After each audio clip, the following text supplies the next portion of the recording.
Hello, আসসালামু আলাইকুম। তো আজকের লেকচারে আমরা ডাটাবেস থিওরির সিপিইউ শিডিউলিং এর এফসিএফএস মানে ফার্স্ট কাম ফার্স্ট সার্ভ এটার সিমুলেশন গুলো দেখব। পরীক্ষায় এই সিমুলেশন গুলাই লিখতে দেয়। তো আমরা এক্সাম্পল 1 এ আসি। আরেকটা কথা বলা দরকার, যেমন এখানে আমাদের এই যে এখানে দেখো ডিউরেশন লেখা আছে, কালারটা চেঞ্জ করে এখানে ডিউরেশন লেখা আছে। এই ডিউরেশনকে এক্সিকিউশন টাইম এবং বার্স্ট টাইম এই দুটোই বলা হয়। সো এই ডিউরেশনের জায়গায় এক্সিকিউশন টাইম অথবা বাস টাইম লেখা থাকলে আমরা ওটা ডিউরেশনই কনসিডার করব। আশা করি এটা আমরা মনে রাখবো। তো আসো এখানে দেখি আমরা। আর আচ্ছা, এক্সাম্পল 1 এখানে আমরা দেখতে পাচ্ছি যে আমাদের অ্যারাইভাল টাইমগুলো কিন্তু সেম দেওয়া আছে। ঠিক আছে, এখন আমরা দেখি যে এটা সিমুলেশনটা আমরা কিভাবে লিখতে পারি।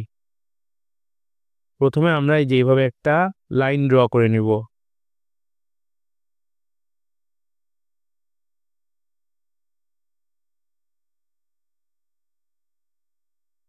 এখন দেখো আমাদের অ্যারাইভাল টাইম 0, সবগুলোই অ্যারাইভাল টাইম 0। তো আমাদের এই জিনিসটা 0 থেকে শুরু হবে।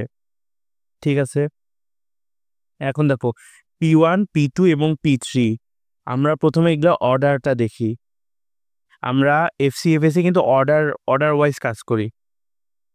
এখন আমি বলি, এখানে দেখো প্রথমে অর্ডার 1, P1 এর অর্ডার হচ্ছে 1, এর ডিউরেশন কত 24 মিনিট মানে 24 সেকেন্ড। তো আমরা এই যে লিখলাম P1 এবং এর ডিউরেশন হচ্ছে 24। তারপরে দেখো অর্ডার 2, এখানে ডিউরেশন হচ্ছে 3, তাহলে 24 প্লাস 3 কত হয় 27। তো 27 প্লাস 27 আর এইখানে কত হবে, এটা P2।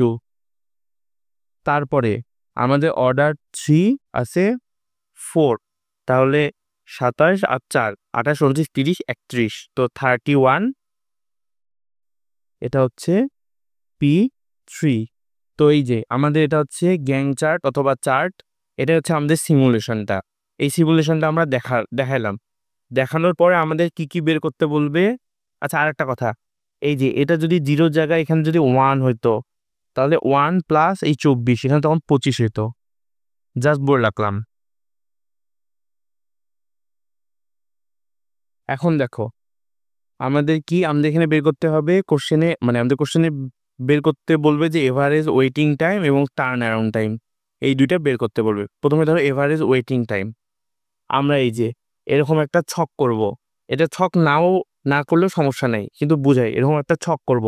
এখানে দেখবো প্রসেসগুলো লিখবো waiting time turn around time. দেখো প্রথমে P1 কি কোনো টাইম ওয়েট করছে না। দেখো P1টা শুরু হয়েছে এখানে, শেষ হয়েছে এখানে, মানে P1 এর ওয়েটিং টাইম হচ্ছে 0 লিখলাম। P2 এর ওয়েটিং টাইম দেখো, P2 কে এই 24 সেকেন্ড পর্যন্ত অপেক্ষা করতে হয়েছে, তারপরে 24 এসে P2 শুরু হয়েছে, এই যে 24। আর P3 ওয়েটিং টাইম কত, এই দেখো 27 শুরু হয়েছে, তার মানে 27 আগ পর্যন্ত ওয়েট করছিল 27। তো এই যে এই তিনটা যোগ করে 3 দিয়ে ভাগ করলে এভারেজ ওয়েটিং টাইম চলে আসবে। এখন তেমন টার্ন অ্যারাউন্ড টাইম দেখো যে এই প্রসেসটা কখন শেষ হয়েছে। দেখো P1 প্রসেস কখন শেষ হয়েছে 24, তারপরে P2 প্রসেস কখন শেষ হয়েছে 27, এই যে 24 27। আর P3 কখন শেষ হয়েছে, এই যে 31, সো 31। তো এই তিনটা যোগ করে 3 দিয়ে ভাগ দিলেই আমার টার্ন অ্যারাউন্ড টাইম আসতেছে। এখন দেখো এই আমরা যদি এই টেবিলটা না করতাম, দেখো এভারেজ টাইম, এই দেখো আমরা তো এমনি বুঝতেছি এভারেজ টাইম এই যে এইটা এটা এবং এটা যোগ হবে, এটা হবে, এবং টার্ন অন টাইম এটা এটা এবং এটা। সো আমরা ডাইরেক্টও করতে পারি। ঠিক আছে, তো আশা করি আমরা এক্সাম্পল 1টা বুঝতে পারছি। এখন এক্সাম্পল 2। এখন দেখো এখানেও অ্যারাইভাল টাইম সেম, কিন্তু অ্যারাইভাল টাইমটা হচ্ছে 3 সেকেন্ড। মানে কি, প্রসেস 1ও আসবে 3 সেকেন্ডে, প্রসেস 2 আসবে 3 সেকেন্ডে, প্রসেস 3 আসবে 3 সেকেন্ডে। তো এখন গ্যাং চার্টটা কি হবে, আমরা একটু গেস করি যে এখন গ্যাং চার্টটা কি হবে।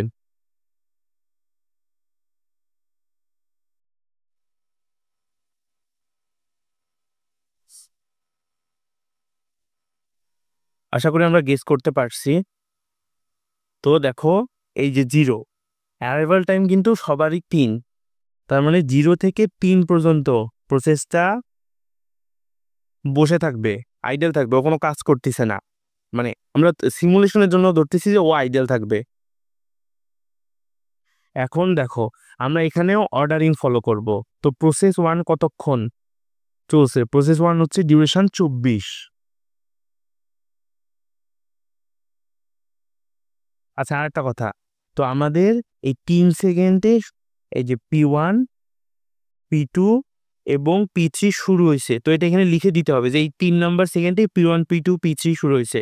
যেমন আমরা এখানে লিখছিলাম যে এই যে এখানে যেহেতু সবগুলো 0-তে শুরু হয়েছে, এখানেও লিখা যাইতো, কিন্তু এখানে লিখা না লেখা একই কথা।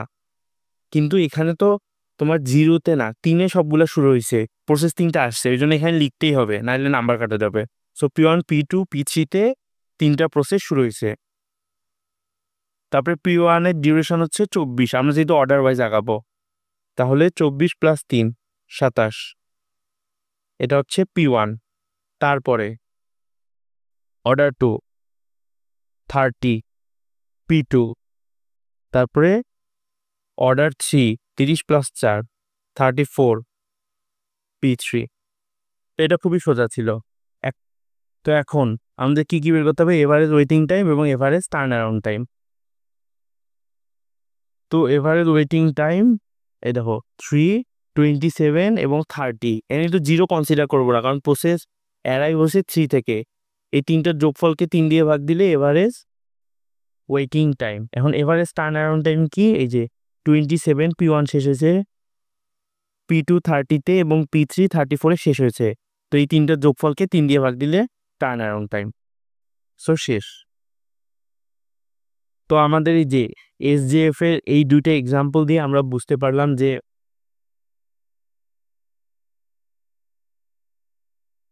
তো FCFS এর এই 2টা এক্সাম্পল দিয়ে আমরা বুঝতে পারলাম যে FCFS কিভাবে কাজ করে।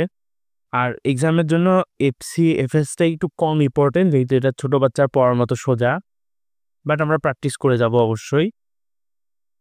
সো সবাইকে ধন্যবাদ।